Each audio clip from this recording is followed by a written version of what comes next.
Painting and finishing an aircraft structure. A beautiful aircraft finish takes many hours of detailed work. The results are both attractive and provide a protective layer against the operating environment. Let's take a look at the steps required. Old protective coatings must be removed to identify any previous damage or corrosion. Chemical stripping loosens coatings so they can be physically removed. An alternative is abrasive strippers such as media blasters, and for final removal, sandpaper. When the aircraft paint is removed, inspect the entire surface for damage or corrosion. Make any repairs before moving on to the preparation stage. Here are several different corrosion, patch, and dent issues. On the upper left, there's a picture of damage from a bird strike. For final preparation, completely remove any evidence of the stripping and repairing steps. Go over the entire aircraft with compressed air and a tack cloth to remove fine particles. Mask off windows, antennas, and other areas to prevent overspray.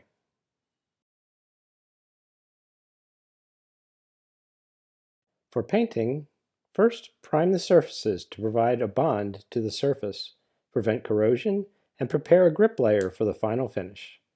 Spray the finish for best results.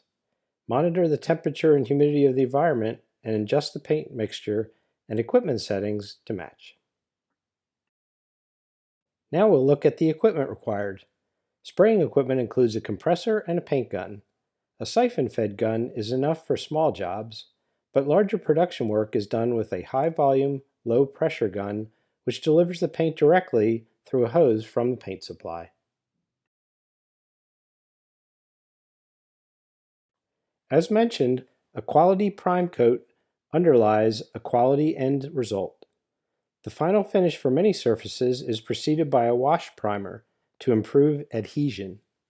In addition, some primers are thick and fill small imperfections before the final finish.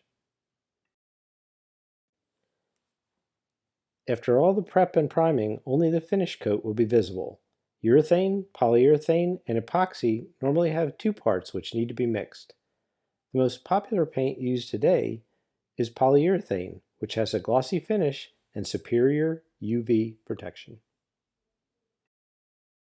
A clean, well-ventilated area is required, and large operations have dedicated buildings. Compressor equipment is needed to service the paint applicators. Compressed air is also used to drive preparation or repair equipment, such as this sander.